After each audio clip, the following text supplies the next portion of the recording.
안녕하세요. 사연을 부탁해입니다. 오늘의 사연을 소개하겠습니다.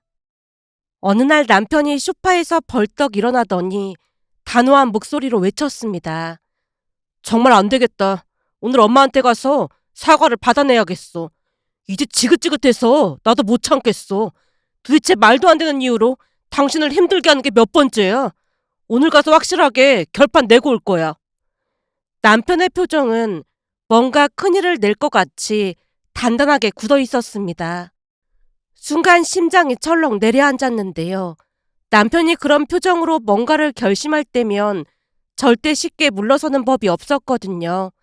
제가 다급하게 남편을 붙잡고 애써 진정된 목소리로 말했어요. 자기야, 가지마. 그럴 필요 없어. 그런다고 뭐가 달라지겠어. 오히려 더 힘들어질 거라니까. 결국에는 내가 자기를 구워 삶아서 당신을 그렇게 만들었다고 난리치실 거야. 이번에도 그냥 넘어가자. 나 정말 괜찮아. 제 입에서 괜찮아라는 말이 나왔지만 정작 눈에서는 하염없이 눈물이 흘러내리고 있었어요. 그동안 참고 버텨왔던 감정이 한꺼번에 쏟아지는 것 같았으니까요. 그 모습을 본 남편이 깊은 한숨을 내쉬며 고개를 절레절레 흔들었어요. 자기한테는 진짜 할 말 없어. 미안해. 그렇게 짧은 말을 남기고 단번에 현관문을 열고 나가버렸습니다. 정신을 차리고 재빨리 따라가려 했지만 남편은 이미 빠른 걸음으로 사라지고 없었어요.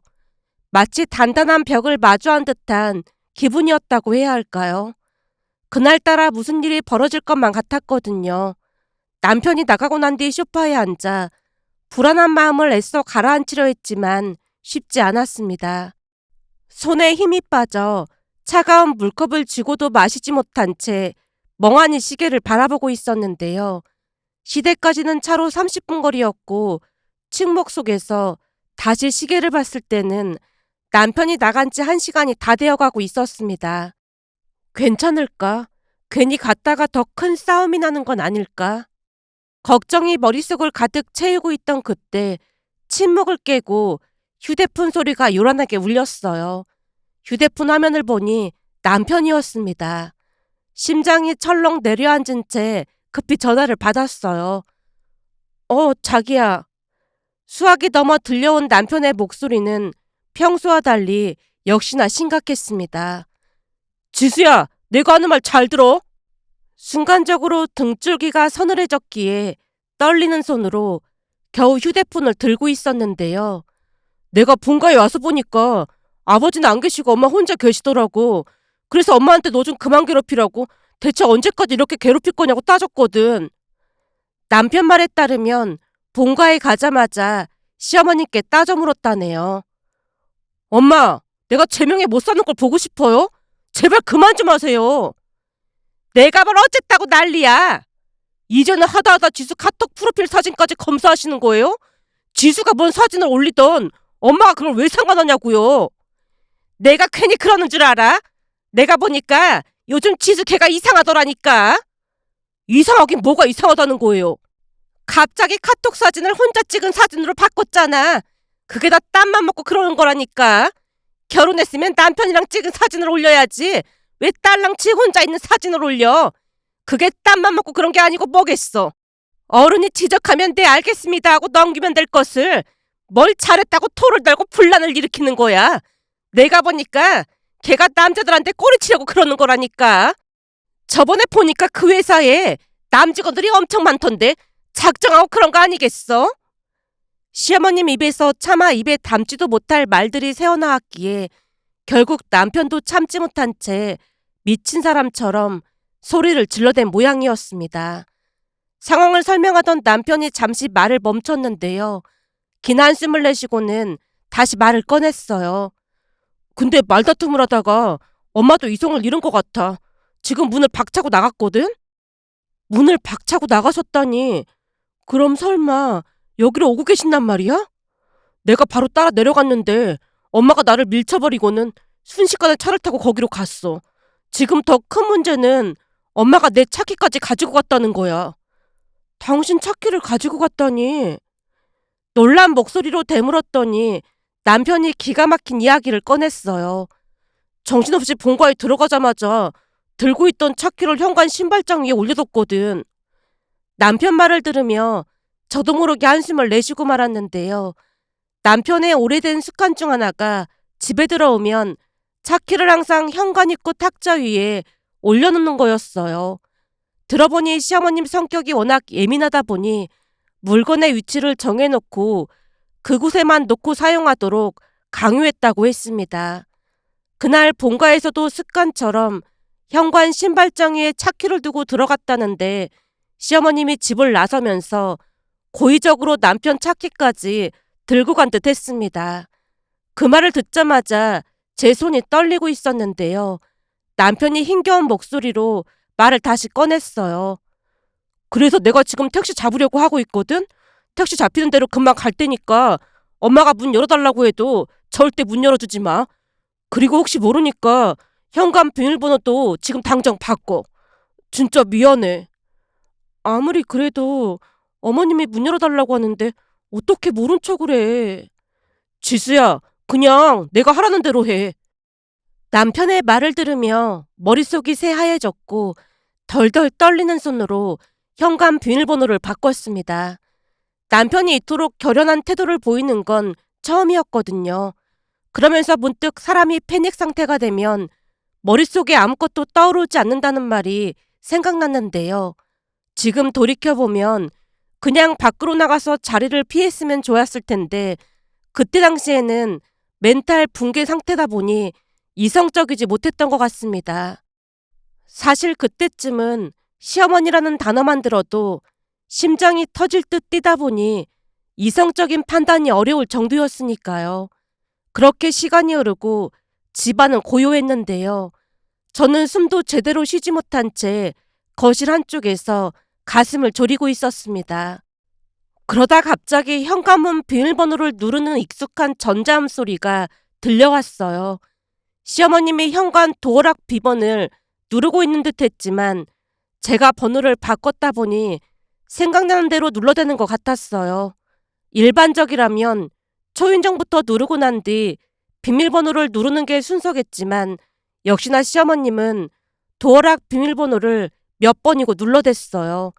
그리고 도어락 비밀번호가 틀렸다고 짧은 경고음이 울렸지만 시어머님은 포기할 기미가 없어 보였습니다. 그 뒤에도 여러 차례 비밀번호가 입력되었지만 계속 틀렸거든요. 그러다가 결국 쾅쾅 현관문 두드리는 소리가 요란하게 울렸는데요. 역시나 초인종을 누르진 않았습니다. 그 자리에서 굳어진 채 숨을 죽이고 있었더니 시어머님의 날카로운 목소리가 울려 퍼졌어요. 너 안에 있지? 당장 문 열어! 문 열라고! 쩌렁쩌렁한 고함 소리가 들려왔지만 두 손으로 귀를 막은 채 더욱 숨을 죽이고 있었습니다. 너 안에 있는 거 다 아니까 빨리 문 열어! 시어머님의 목소리가 높아질 때마다 두 손을 꼭 움켜쥐었고 손바닥에서는 식은땀이 흐르고 있었어요. 감히 네가 현관 비밀번호를 바꿔? 당장 문 열어! 불려시 같은 것이 사회생활 오래 하더니 아주 못된 것만 배웠다니까. 네가 감히 우리 집안을 콩가루로 만들어? 시어머님의 목소리가 더욱 높아지고 있었는데요. 문을 마구마구 두드려대는 소리에 심장이 터질 것만 같았습니다. 온몸이 얼어붙은 채 아무 말도 하지 못하고 숨소리조차 들키지 않으려 조심하고 있었어요. 그런데 그때 누군가 시어머님에게 버럭 소리쳤습니다. 아줌마, 지금 뭐 하시는 거예요? 현관 밖에서 또 다른 목소리가 들려왔어요. 그러면서 웅성거리는 소리도 점점 커졌기에 천천히 거실 쪽으로 다가가 현관문에 귀를 댄 채 작은 숨을 내쉬었는데요. 문 너머에서 들려오는 목소리를 들으니 옆집 아저씨 같았어요. 이 아파트에 혼자 사는 것도 아니고 왜 이렇게 소란을 피우는 겁니까? 몰라서 그러는 것 같은데 나 이 집 아들 엄마예요. 그 집 아들 엄마인 거 누가 몰라서 그래요? 허구한 날 와서 며느리를 쥐잡듯이 하는데 왜 모르겠어? 이 사람이 큰데 내가 언제 며느리를 쥐잡듯이 했다고 난리야. 이게 지금 쥐잡듯이 하는 거지 뭐예요? 우리 딸이 아줌마 같은 시어머니 만날까봐 무섭네. 아주 무서워. 내가 보니 며느리가 인사성도 말고 참 착하던데 그 착한 며느리를 왜 못 잡아먹어서 안달인 겁니까?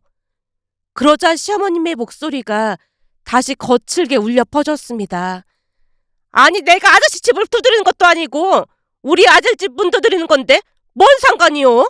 그리고 당신이 우리 며느리에 대해 뭘 안다고 두둔하고 있어? 당신 혹시 우리 며느리랑 돈 맞은 거 아니야? 급기야 시어머님 입에서 입에 담지 못할 말까지 터져나왔고 옆집 아저씨가 참지 못한 채 외쳤습니다.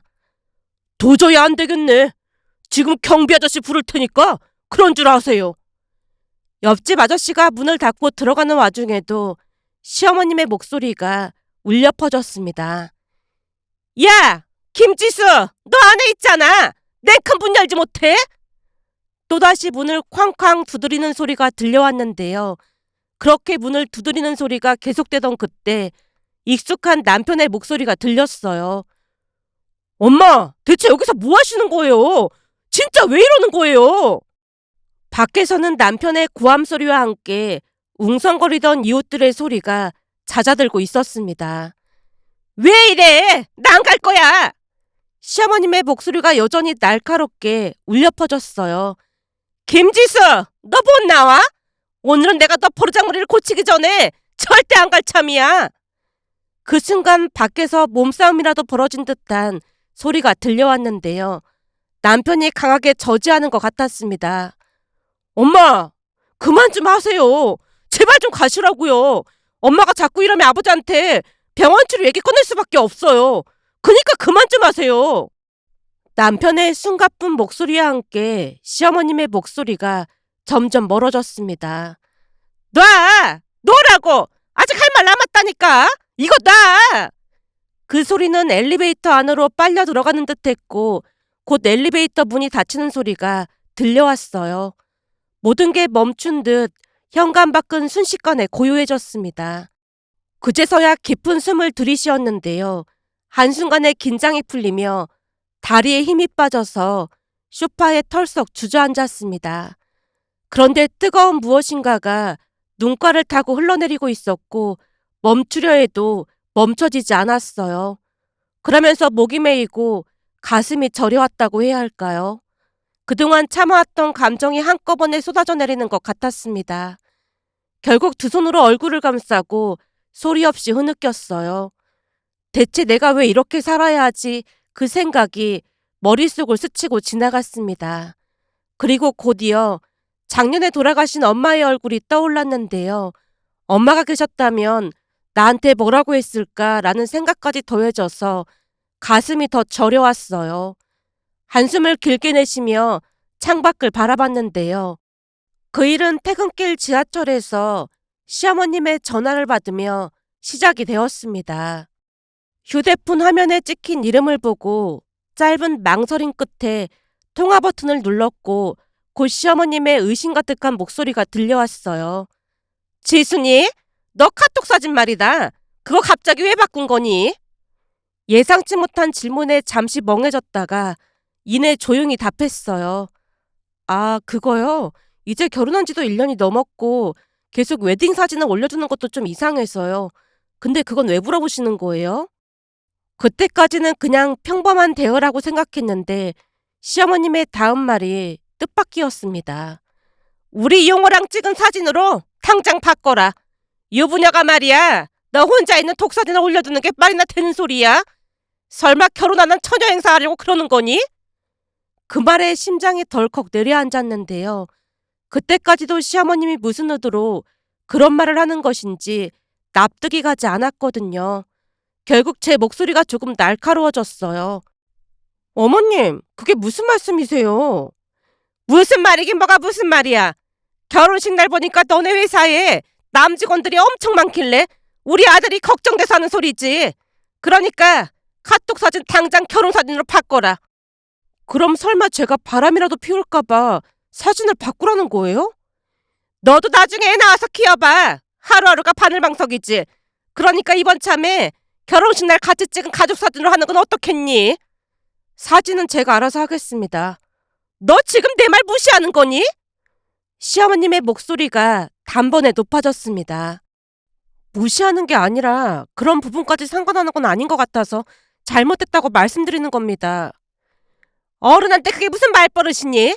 네가 걱정돼서 하는 소린데 그게 어른한테 할 소리야? 이래서 가정교육이 중요하다니까. 그 말에 더 이상 참지 못한 채 외쳤어요. 어머님, 제 일거수일투족을 다 감시하시는 거 너무 불쾌해요. 지금 한두 번이 아니잖아요. 그러자 시어머님이 어이없다는 듯 되물었습니다. 한두 번이 아니라니? 내가 언제 그랬다고 그래? 순간 머릿속이 뜨겁게 달아올랐고 이를 악물고 꾹 참고 있던 말을 터뜨렸습니다. 엄마 기일이 다가와서 엄마랑 찍은 사진으로 했더니 어머님이 죽은 사람 사진으로 하는 거 아니라고 하셨잖아요. 그게 말이 된다고 생각하세요? 그것뿐만이 아니라 사진 바꿀 때마다 확인하고 전화하고 계시잖아요. 제발 그만 좀 하세요. 그곳이 지하철 아니었음에도 목소리를 높이고 말았는데요. 다행히 문이 열렸기에 급히 내렸습니다. 그리고 이를 악물고 다시 말을 이어갔습니다. 그동안은 계속 참았지만 더 이상은 못 참겠어요. 그러니까 그만 좀 하세요. 그리고 집 비밀번호 누르고 들어오시는 것도 그만하셨으면 좋겠어요. 이왕 말을 꺼낸 김에 그 말까지 덧붙였는데요. 시어머님이 비밀번호를 알려줄 때까지 우리 부부를 지속적으로 힘들게 해서 어쩔 수 없이 알려드렸더니 예고도 없이 수시로 집에 들어왔습니다. 한 번은 주말에 잠을 자고 있었는데 아침 7시에 안방문을 벌컥 열고 들어와서 우리들 다 화들짝 놀란 적도 있었습니다. 그러다 보니 그날은 제가 다 쏟아냈고 제 말 듣던 시어머님이 격앙된 목소리로 반격했습니다. 네가 부모가 없어서 잘 모르나 본데 원래가 부모는 자식들 일에 걱정이 많은 거야. 어머님, 진짜 너무하세요. 제가 일방적으로 전화를 뚝 끊어버렸습니다. 순간 울분이 가슴까지 차올랐어요. 결국 남편에게 그날 일을 이야기했고 남편이 처음에는 조용히 듣고만 있었는데요. 그러다 이내 깊은 한숨을 내쉬더니 말했습니다. 이제는 정말 안 되겠다. 라며 시댁으로 갔어요. 그리고 그 사달이 나고 말았는데요. 지금 돌이켜 생각해보면 시어머님은 처음 만난 자리에서도 이상했어요. 그날을 떠올리면 아직도 묘한 기분이 든답니다. 남편과 결혼을 결심하고 처음으로 시댁에 방문했던 날이었어요. 처음 뵙는 자리인 만큼 긴장도 됐지만 남편이 옆에 있어서 나름 편안한 분위기를 만들어서 식사를 이어가고 있었는데 식사가 중반쯤 흐르던 순간 내내 입을 다물고 계시던 시어머님이 물었어요. 지수라고 했지? 시어머님이 싸늘한 눈빛으로 저를 바라보며 물었습니다. 넌 무슨 회사 다닌다고? 그다지 특별할 것도 없는 질문이었지만 그 목소리에는 어딘가 날카로운 기운이 서려 있었기에 긴장한 목소리로 간신히 미소를 지으며 대답했어요. 아, 저는 스타트업 회사 전략기획실에서 일하고 있습니다. IT 회사인데 회사 설립한 지 5년 정도 됐고 이직한 지는 2년 정도 됐습니다. 제 말이 끝나기 무섭게 시어머님의 미묘한 표정이 스쳐 지나갔어요. 뭐라고? 마치 생전 처음 들어보는 단어라도 된다는 듯이 대묻더니 고개를 갸웃하며 어이없다는 듯 웃었어요. 그런 회사도 있구나. 순간 위화감이 들었지만 제가 차분하게 설명을 덧붙였습니다. 그게 보통 벤처기업이라고도 하고요. 그중에서 IT를 주력으로 하고 혁신성이 강한 회사를 흔히 스타트업이라고 부르는 걸로 알고 있습니다. 하지만 제 설명에도 시어머님의 표정은 풀리지 않았어요. 그럼 네가 다니는 회사가 5년밖에 안 된 중소기업이란 거잖아. 누가 들어도 못마땅한 듯한 말투였는데요. 남편이 웃으며 대화에 끼어들었습니다. 엄마, 지순의 회사 설립된 지 5년밖에 안 됐지만 매출이 벌써 700억이 넘어요. 그리고 지수는 거기서 전략기획 헤드고요. 남편이 자랑스럽다는 듯이 덧붙였어요. 거기 가기 전에 땡땡전자 기획부서에 있었는데 지금 다니는 회사에 스카우트 된 거예요. 남편이 알아듣기 쉽게 자세히 설명했지만 시어머님의 반응이 어딘가 이상했어요. 유심히 저를 바라보며 천천히 말을 꺼냈거든요.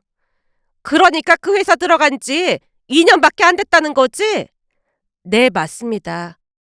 제 대답에 시어머님이 다시금 제 얼굴을 찬찬히 훑어보더니 이번에는 경계하는 듯한 눈빛으로 말했어요. 그 전에는 땡땡전자에 다녔다고? 네, 그곳에서 3년 정도 근무했습니다. 제가 별 생각 없이 대답했고 시어머님이 다시 질문했어요. 그럼 그전에는?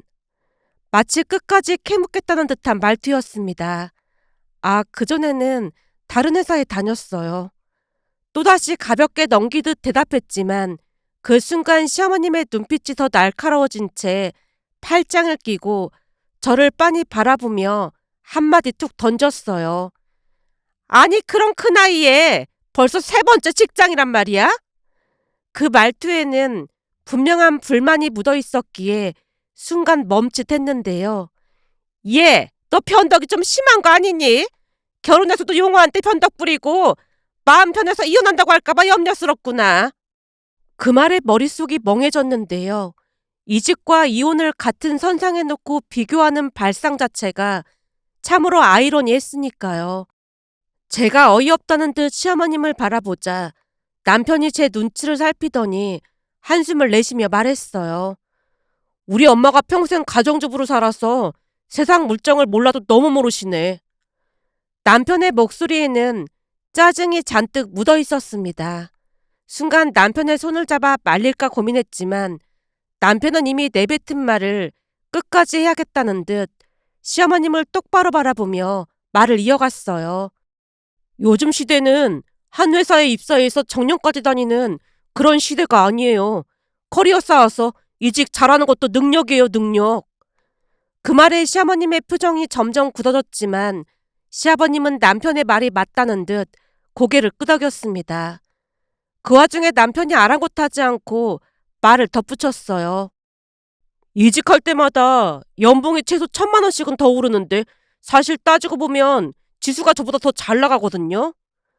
남편의 말투가 너무 직설적이라 조금 민망했기에 제가 안절부절 못하고 있었는데요. 시어머님의 얼굴에는 당황한 기색이 역력했습니다. 결혼도 하기 전에 여자친구 편을 드는 거 보니까 결혼하고 나면 아주 팔불출이 되겠구만. 그래, 너 잘났다 잘났어. 시어머님이 혀를 끌끌 차며 고개를 저었습니다. 발불출이 아니고 저는 그냥 팩트를 말한 것뿐이에요, 팩트. 남편이 당당하게 시어머님을 바라봤는데요. 그 모습이 마치 시어머님에게 면박을 주는 듯해서 남편의 팔을 조용히 붙잡았어요. 그리고 아마도 그날부터 저는 시어머님에게 눈의 가시 같은 존재가 되었던 게 아닌가 싶었습니다. 결혼 후 시어머님은 작정이라도 한 듯 제게 화풀이를 해댔어요. 가장 충격적인 일은 결혼한 지 6개월이 되었을 때 임신을 했고 남편이 정말 기뻐했습니다. 그리고 그 소식은 자연스럽게 시부모님께도 전해졌는데요. 그 이후의 일은 제 예상과는 전혀 다른 방향으로 흘러갔어요. 임신 확인 후 처음으로 병원에 가야 하는 날 시어머님이 한사코 같이 가겠다고 했거든요. 병원 가는 날이 언제라고? 나도 같이 가야겠다. 처음에는 정중하게 거절했습니다. 어머님, 그냥 우리 둘이 다녀오겠습니다. 얘가 무슨 말을 하는 거야? 첫 손주인데 나도 당연히 같이 가야지. 문제는 하필 병원에 가는 날 남편 회사에 급한 일이 생기는 바람에 얼떨결에 시어머님과 함께 병원에 가게 되었는데요. 병원에 도착하자마자 시어머님이 입구에 걸린 원장 사진을 보고 눈살을 찌푸렸습니다. 아니, 의사가 남자니? 거기다 원장이 왜 이렇게 젊어? 사진 속 원장은 깔끔한 인상의 남자 의사였어요. 친구 소개로 갔던 병원이다 보니 별다른 생각을 못하고 있었지만 시어머님이 또다시 불만을 터뜨렸어요. 내가 보기에는 30도 안 돼 보이는데. 당황스러웠지만 차분하게 설명했습니다. 어머님, 이 원장님 서울대병원 출신이에요. 얼굴이 젊어 보여서 그렇지 경력 보니까 실제 나이는 40대 초반이시더라고요. 하지만 시어머님의 표정은 여전히 불만스러워 보였어요. 그리고 이내 황당한 말을 꺼냈습니다. 넌 창피한 줄도 모르고 하필 남자 의사한테 진료를 받고 그러니? 그러지 말고 여자 의사가 있는 곳으로 옮기자꾸나. 네? 다른 이유도 아니고 의사가 남자라 병원을 옮기라니요. 놀란 채 어버버하고 있었지만 시어머님이 한술 더 떠서 말했어요. 되도록이면 여자애다. 나이 든 의사가 있는 병원으로 가도록 해. 그런 사람이 경험도 많고 환자한테 사심도 없이 잘하거든. 어머님, 의사가 환자한테 무슨 사심을 가져요. 그리고 이 병원 엄청 유명한 곳이에요. 그런 일이 있었으면 벌써 사회적으로 문제가 됐겠죠. 그리고 중요한 건 실력이죠. 되도록이면 실력 있는 의사한테 진료를 받아야죠. 제 말을 듣던 시어머님의 표정이 싸늘해졌고 곧바로 목소리를 높였어요. 너는 며느리가 돼서 시엠이 말해. 왜 이렇게 사사건건 토를 다는 거니? 시어머님이 허리에 손을 올리고 한숨을 내쉬었습니다. 그냥 내가 하자는 대로만 하면 다 되는 거야. 알았지? 고작 병원 하나 때문에 왜 이렇게 호들갑이야? 시어머님이 완강하게 말하다 보니 아무리 말해도 소용이 없을 것이라는 것을 알았고 결국 시어머님 손에 이끌려 다른 병원으로 향했습니다. 하지만 그 뒤 스트레스 때문이었던 것인지 유산이 되고 말았습니다. 시간이 지나면서 그때 시어머님이 병원을 옮기자고 했던 이유가 더 뚜렷해졌는데요. 혹시라도 제가 의사랑 바람이 날 수도 있다는 말도 안 되는 상상을 했던 것 같았어요. 그리고 그런 일련의 갈등들이 켜켜이 쌓이고 쌓여서 결국 그 사달이 나고 말았던 것이었어요. 그 후 우리는 마치 거대한 소용돌이 속으로 빨려 들어가듯 또 다른 사건이 기다리고 있었습니다. 그날 밤 남편이 시아버님에게 모든 사실을 털어놓았고 집안은 순식간에 발칵 뒤집어졌습니다. 그나마 다행이었던 건 집안이 뒤집히고 난 후 시어머님이 더 이상 연락을 해오지 않았어요. 하지만 마음속에 가시처럼 박힌 불안감은 쉽게 사라지지 않았다고 해야 할까요? 그렇게 평온한 나날이 계속되던 어느 날 여느 때처럼 퇴근 준비를 하던 중이었습니다. 그때 모르는 번호로 전화가 걸려왔어요. 순간 심장이 요동쳤는데요. 혹시나 시어머님인가 라는 생각이 머릿속을 스치고 지나갔고 그 생각만으로도 등줄기에 식은땀이 흘렀습니다. 망설임 끝에 전화를 받았어요. 여보세요? 지수야, 나 용호 이모다. 예상과는 달리 시어머님이 아닌 이모님이었습니다.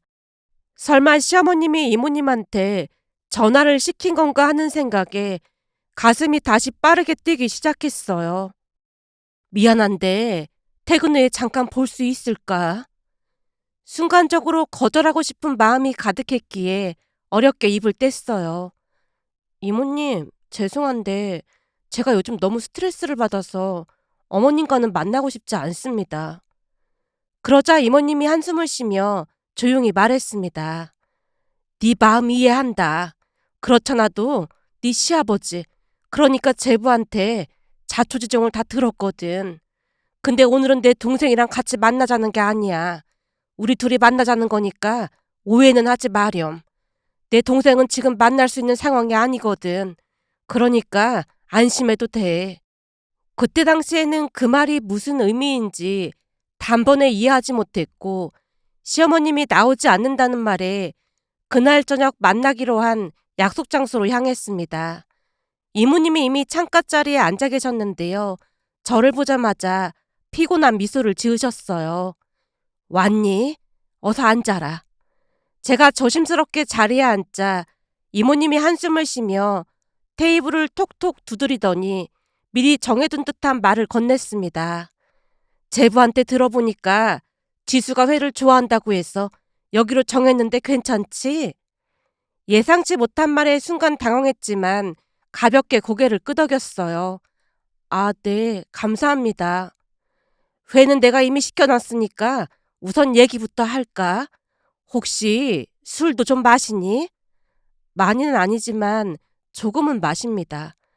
그럼 나랑 소주 한 병만 마실까? 맨정신에는 도무지 입이 떨어지지 않아서 말이야. 그 말을 들으며 이모님이 부른 이유가 심상치 않다는 걸 깨달았습니다. 잠시 후 소주 한 병이 나오자마자 이모님이 말없이 잔을 채운 뒤 빈속에 단숨에 들이켰어요. 그리고 이내 얼굴을 찡그리며 입을 뗐습니다. 오늘따라 소주가 더 쓰네. 이모님이 한숨을 내쉬며 제 잔에도 소주를 따랐고 술을 한 모금 넘기자 목을 타고 내려가는 소주 탓에 속이 아렸습니다. 그렇게 잠시 침묵이 흐른 뒤 이모님이 힘겹게 입을 열었어요. 전에도 내가 한번 말한 적이 있지만 내 동생이랑 나랑 나이 차이가 10살이나 나잖니? 제가 가만히 고개를 끄덕였습니다. 네, 어머님이 늦둥이라고 하셨어요. 제 말에 이모님이 쓴웃음을 지었습니다. 늦둥이? 그렇구나. 늦둥이는 맞구나. 근데 사실은 경옥이랑 나는 아버지가 달라. 순간 술잔을 들고 있던 손을 멈췄는데요. 네? 그게 무슨 말씀이세요? 이모님의 표정을 바라보며 제대로 들은 게 맞는지 자세히 되묻고 싶었지만 이미 이모님의 눈빛은 먼 과거를 회상하는 듯해 보였습니다. 그리고 이내 충격적인 이야기를 듣게 되었어요. 말 그대로야. 보통 다른 집들은 아버지가 문제를 일으켜서 집안이 풍비박산이 나곤 하잖니. 근데 우리 집은 그 반대였다. 어머니란 사람이 허구한 날 문제를 일으키고 다녔거든. 이모님의 목소리는 차분했지만 어딘가 씁쓸함이 배어 있었어요. 어머니가 내 친아버지와 결혼한 후 나를 낳고 얼마 지나지 않아서 바람이 나서 집을 나갔어.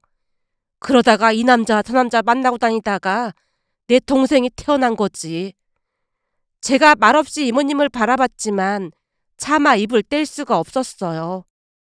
근데 동생 친부가 동생을 키울 수 없다고 했는지 어느 날 어머니란 사람이 동생을 몰래 우리 집에 두고 사라졌어. 달랑 쪽지 한 장 써놓고 말이야. 이모님이 소주를 한 모금 넘기며 쓴웃음을 지었습니다. 아버지가 마음이 여린 분이셨어. 차마 동생을 고아원에 보낼 수 없어서 그냥 키우셨거든. 그러다 내가 고등학교 때 아버지도 돌아가셨고 결국 내가 엄마처럼 동생을 키웠어. 순간 이모님의 눈빛이 흔들렸는데요.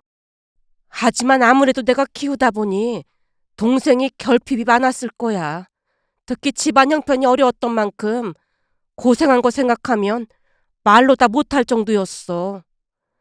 이모님이 잠시 멈춰 숨을 고르더니 지난 날을 떠올리듯 조용히 다시 말을 이어갔습니다. 한 번은 감기 기운이 있는데도 공장에서 일하다가 내가 쓰러진 적이 있어. 그때 폐렴까지 겹쳐서 정말 위험했거든. 혹시나 내가 잘못될까봐 내 동생이 덜덜 떨고 있더라고. 내 손을 잡고 있던 동생 손이 어찌나 떨리던지 불쌍해서 얼마나 많은 눈물을 흘렸는지 모른다. 그 사건 이후로 동생의 마음속에 뭔가 깊이 남아버린 것 같아. 그래도 결혼하고 나서는 괜찮아 보였어. 비록 제부랑 투닥거리긴 해도 잘 살겠거니 하고 안심했는데. 이모님이 저를 바라보며 긴 한숨을 내쉬었습니다. 용구랑 지수가 결혼한 뒤부터 다시 병이 도진 것 같더구나. 제가 얼어붙은 채 물었어요. 병이라니요? 이모님이 무겁게 고개를 끄덕였습니다. 사실은 아주 오래전에 동생이 만나던 남자가 있었거든. 근데 그 남자랑 친한 친구가 눈이 맞아서 결혼했어. 그때 동생이 충격을 받아서 삶을 포기하려고까지 했는데 그 뒤 병원에 입원해서 치료까지 받았거든. 하필 동생한테만 그런 일이 일어나는지 모르겠지만 자꾸만 그러다 보니까 얼굴 예쁜 여자만 보면 바람을 피울 거라고 의심부터 하더라고. 우리 엄마가 얼굴이 참 예뻤거든. 그러다 보니 엄마가 바람나서 집 나간 뒤부터 주변 사람들이 얼굴 예쁘면 얼굴값 한다는 소리를 워낙 자주 하다 보니 동생한테는 그게 트라우마가 됐던 모양이야. 그 동생 친구도 얼굴이 기가 막히게 예뻤거든. 근데 며느리인 너도 얼굴이 좀 예쁘니? 누가 봐도 예쁜 얼굴이다 보니까 결혼식 날 다들 얼굴이 너무 예뻐서 용호가 발 뻗고 잠이나 자겠냐는 소리를 했거든. 다른 사람들이 질투심에 그런 것 같지만 내 동생은 결핍이 있다 보니 그런 걸 그냥 넘기지를 못하더라고. 그 말에 충격에 빠진 채 말을 잇지 못했는데요. 이모님이 멈칫멈칫하더니 저를 보며 덧붙였습니다. 거기다 니들 결혼식 날 말이야. 회사 남자 직원들이 하는 말을 동생이 들어버렸지 뭐니. 우리 회사 직원들이 무슨 말을 했는데요? 기분 나쁘게 생각하지는 말고 나도 같이 들었는데 직원 3명이 모여서는 그렇게 작업 걸어도 안 넘어오더니 나보다 못한 사람이랑 결혼하네. 눈이 나더도 한참 났네. 이럴 줄 알았으면 더 밀어붙일 걸 그랬어. 라는 말을 하더라고. 그 말에 숨이 턱하고 막혔는데요. 어떤 직원이 말했는지 알 수 있었어요. 이직하자마자 따라다니던 직원이 있었거든요. 제가 당황한 채 어쩔 줄을 몰라 하고 있자 이모님이 다시 술을 마시더니 충격적인 말을 꺼냈습니다. 내 동생이 말이다. 결국 치료받고 있어. 이러다 아들하고 영 끊고 살게 될 수도 있다고 내가 붙잡고 입원을 권유했거든. 그나마 다행인 게 내 말은 듣다 보니 자발적으로 병원에 들어갔어. 본인도 심하다고 느꼈던 것 같아. 그 말에 충격을 받은 채 입을 다물지 못하고 있었는데요. 이모님이 눈물을 훔치며 말을 이어갔습니다. 내 동생 때문에 많이 힘들었지. 정말 미안하구나. 정말 미안해. 내 동생 교육은 내가 잘 시킬 테니까 부디 용우랑만 잘 살아주렴. 내가 이렇게 부탁하마. 동생이 워낙 힘든 삶을 살았다 보니 용우한테 집착을 했던 것도 맞지만 불쌍한 내 동생 조금만 이해해주면 안 되겠니? 순간 흔들리는 씨앗 속에서 이모님의 진심이 보였다고 해야 할까요? 그리고 그동안 알지 못했던 거대한 진실 앞에서 제 마음속 무언가가 무너져 내리는 걸 느꼈습니다. 그동안 시어머님과 있었던 일들을 떠올리면 참 많은 감정이 교차하는데요. 화가 났다가 억울했다가 답답했다가 그러나 한편으로는 이해와 연민이 섞인 복잡한 감정이 자리 잡고 있었습니다. 비로소 시어머님의 행동이 이해가 될 것 같기도 했으니까요. 그렇다고 해서 시어머님이 제게 했던 말과 행동들이 정당화되는 건 아니겠지만 그럼에도 불구하고 저는 지금 고민하고 있습니다. 앞으로 저는 시어머님과 어떤 관계를 유지해야 할까요? 여전히 끊임없이 고민하지만 아직도 답을 찾지 못해서 이렇게 글을 남겨봅니다. 시아버님과 남편의 권유대로 앞으로 마주치지 않는 것이 나을까요? 아니면 측은지심의 마음으로 관계를 유지하기 위해 노력하는 게 맞을까요? 글을 마치기 전에 여러분들의 고견을 듣고 싶습니다. 긴 사연 들어주셔서 정말 감사합니다. 오늘의 사연은 여기까지였습니다. 즐겁게 보셨다면 구독, 좋아요 부탁드립니다. 고맙습니다.